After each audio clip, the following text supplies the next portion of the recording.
SSC 26 ব্যাচের ভাইয়াপুরা, তোমাদের এখন সবচেয়ে বড় টেনশন হলো তোমাদের কলেজ চয়েস দেওয়া নিয়ে, যে কিভাবে কলেজ চয়েস দিলে তোমাদের সবচেয়ে ভালো চয়েসটা আসবে, তোমাদের পছন্দের চয়েসটা আসবে, পছন্দের কলেজটা আসবে, সেই সকল বিষয়ে তোমরা টেনশন করছো আমরা জানি।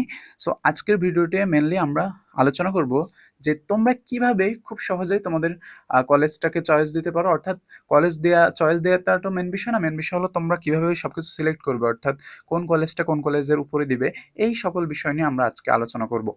ওকে, প্রথমে তোমাদের কয়েকটা বিষয় জানার প্রয়োজন যে কলেজটাকে কিভাবে তোমরা প্রথমত পাবে।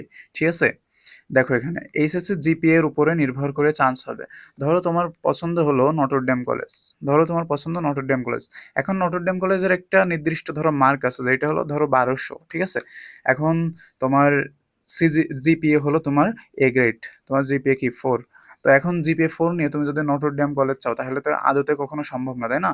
সো আমরা এমন কিছু বিষয় নিয়ে আলোচনা করবো যে তোমার যে জিপিএ আছে, অর্থাৎ তোমার জিপিএ যদি 4 হয় তাহলে তার জন্য কোন কলেজ, তোমার জিপিএ 5 হলে তার জন্য কোন কলেজ, তোমার জিপিএ 3.5 হলে তার জন্য কোন কলেজ। ঠিক আছে, এই সকল বিষয়ে আজকের ভিডিওতে আমরা মেনলি আলোচনা করব।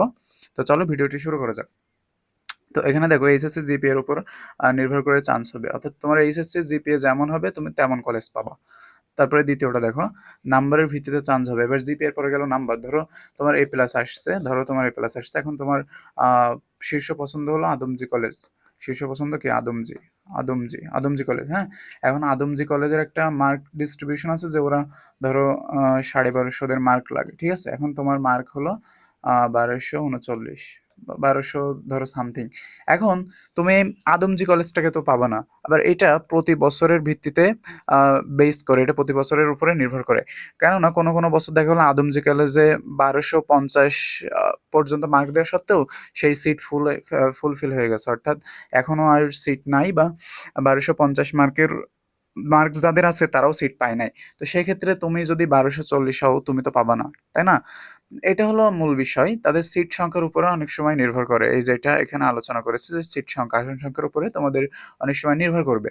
তো এই বিষয়গুলো সবকিছু মাথায় রাখতে হবে। তারপরে আমাদের দেখো দ্বিতীয় স্লাইডে আমাদের আছে যে সর্বনিম্ন 5টি, তোমাদের মেইনলি কয়টি কলেজ তোমরা চয়েস দিতে পারবা।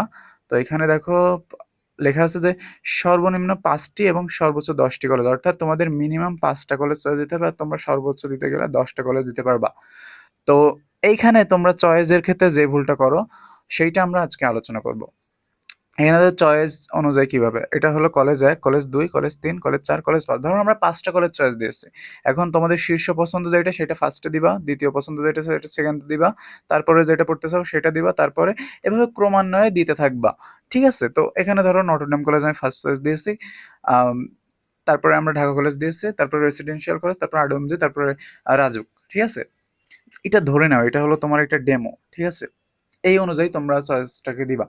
এবার বিষয় হলো যে তোমাদের আবেদন ফি কত হতে পারে। এই যে দেখতে পাচ্ছ তোমাদের আবেদন ফি মাত্র 220 টাকা। অর্থাৎ কলেজ চয়েস দিতে গেলে তোমাদের আবেদন ফি 220 টাকা তোমাদের আগে ফুলফিল করা লাগবে, তারপরে তোমরা আবেদন করতে পারবা। তো এই ছিল মূলত ভিডিওর বিষয়। তো কলেজ চয়েসের ক্ষেত্রে তোমরা যেই ভুলটা করো, তোমাদের পছন্দের কলেজ তোমরা প্রথমে না দিয়ে তোমরা অন্যদিকে দিয়ে দাও, ফলে তোমরা পাও না সেটা। তো তোমরা সবকিছু ঠিকঠাক, প্রথমে তোমাদের জিপিএ দেখবা, তারপরে মার্ক দেখবা, তারপরে কি দেখবা, মার্ক দেখবা, তারপরে কলেজটা কোথায় আছে, শহরের ভিতরে না গ্রামে সেটা দেখবা। সব কিছু দেখে তোমরা কলেজ চয়েসটাকে দিবা। আর তোমাদের যারা ধরো গ্রামে আসছো তাদের গ্রামের অনুযায়ী তোমরা যে কলেজে পড়তে চাও সেটা দিলে ইনশাল্লাহ চলে আসবে। গ্রামের যে কলেজগুলো আছে ওগুলোতে এত বেশি মার্ক লাগে বলে মনে হয় না। তো তোমরা আশা করছি আমার ভিডিওটা আজকে বুঝতে পারছো। আর আমরা নেক্সট দিন আলোচনা করব যে তোমাদের কলেজ চয়েসের আরও ডিটেলস নিয়ে আলোচনা করব। আর অন্যান্য বিষয় যদি তোমাদের জানার থাকে সেগুলো অবশ্যই তোমরা কমেন্টে জানাবে, এবং চ্যানেলটাকে সাবস্ক্রাইব করতে এবং ভিডিওটাতে লাইক করতে ভুলবে না, এবং তোমার নোটিফিকেশন অবশ্যই অন রাখবা।